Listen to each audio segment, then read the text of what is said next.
মেঘের মাঝে কিন্তু প্রকৃতিটা অনেক সুন্দর লাগছে। ছাদে গিয়েছিলাম একটু ছাদ বাগানগুলো দেখতে।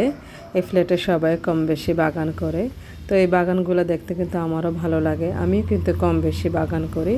তো দেখেন এখন কিন্তু সিমের সিজন না, কিন্তু তারপরে দেখেন সুন্দর সিমের ফুল আসছে, সিম ধরেছে, দেখতে ভালোই লাগছে। একদিকে আপনার রোদ আর আরেক দিকে মানে এত মেঘ, কালো মেঘে ছেয়ে গেছে। যত দূর চোখ যাবে তত দেখা যাবে যে মেঘমালা দেখা যাচ্ছে। এত ভালো লাগতেছে, ওয়েদারটা অনেক ঠান্ডা ছিল, ভালোও লাগতেছিল। ভাবলাম যে বাসায় গিয়ে বাচ্চাদের জন্য একটু পাস্তা রান্না করে ফেলবো। তো চলে আসলাম আমি কিচেনে। তো প্রথমে আমি একটু তেল দিয়ে নেব। আচ্ছা, এর আগে কিন্তু আমি পাস্তাটা সিদ্ধ করে নিয়েছি, সেটা আমার ভিডিও করা হয় নাই। তো সে পাস্তাটা আসলে আমি কিভাবে সিদ্ধ করেছি সেটা হচ্ছে, আমি গরম পানি একটু তেল দিয়ে নিয়েছি আর একটু লবণ। আর যখন পানিটা বলক উঠে আসছে তখনই কিন্তু আমি পাস্তাটা দিয়ে সিদ্ধ করে নিয়েছি। তা জাস্ট এতটুকুই পানি ছেঁকে নিয়েছি। তো পানি ছেঁকে নেওয়ার পরে পরবর্তীতে আমি পাত্রে আবার তেল দিয়ে নিলাম পরিমাণ মতো, সাথে দিয়ে দিলাম ডিম। আমি প্রথমে ডিমটা দিয়ে নিয়েছি। ডিমটা দিয়ে একটু ভালো করে এটাকে একটু ভেঙে একটু ইয়া করে নেব, ঝুরা করে নেব। তো ঝুরা করার পরে এখানে আমি কিন্তু রসুন ক্রাস্ট করে দিয়েছি। রসুন ক্রাস্টটা কিন্তু পাস্তার সাথে খুবই যায়, তো আমিও দিয়েছি রসুন ক্রাস্টটা। তো এইভাবে দিয়ে ভালো করে একটু ডিমটা ভালো করে ঝুরি ঝুরি করে ভেজে নেব। ডিমটা যখন এভাবে ঝুরি ঝুরি করে ভাজা হয়ে যাবে তখন এক পর্যায়ে আমি পেঁয়াজ কুচি দিয়ে নেব, কাঁচামরিচ দিয়ে নেব। পর্যায়ক্রমে একে একে আমি সব কিছুই দেব। তো প্রথমে আমি পেঁয়াজ কুচি আর কাঁচামরিচ দিয়ে কুচি দিয়ে ডিমের ঝোলটাকে ভালো করে ভেজে নিয়েছি।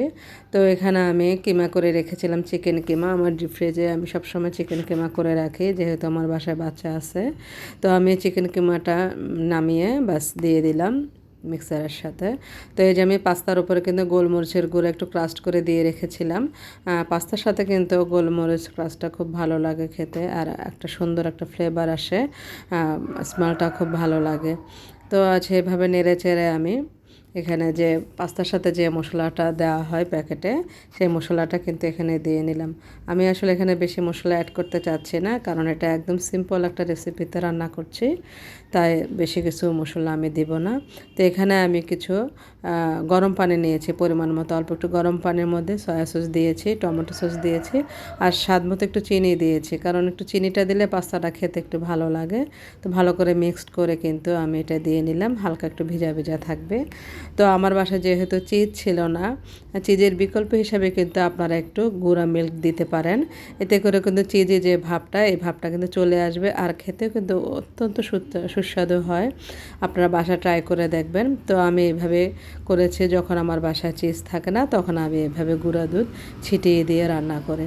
তো কিন্তু টেস্টের একদমই হেরফের হয় না, কারণ চিজ দিয়ে যেরকম স্বাদ আসে সেরকমই স্বাদটা আসে।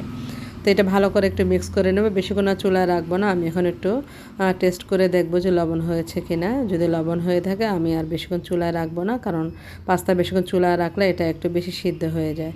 এই যে নামিয়ে আমি পরিবেশনের জন্য বাটিতে ঢেলে নিলাম। তো আমার পাস্তা রান্না করা শেষ। আপনারা কিন্তু ট্রাই করবেন, বাসায় কমেন্ট করে জানাবেন, অবশ্যই সাবস্ক্রাইব করবেন। আল্লাহ হাফেজ।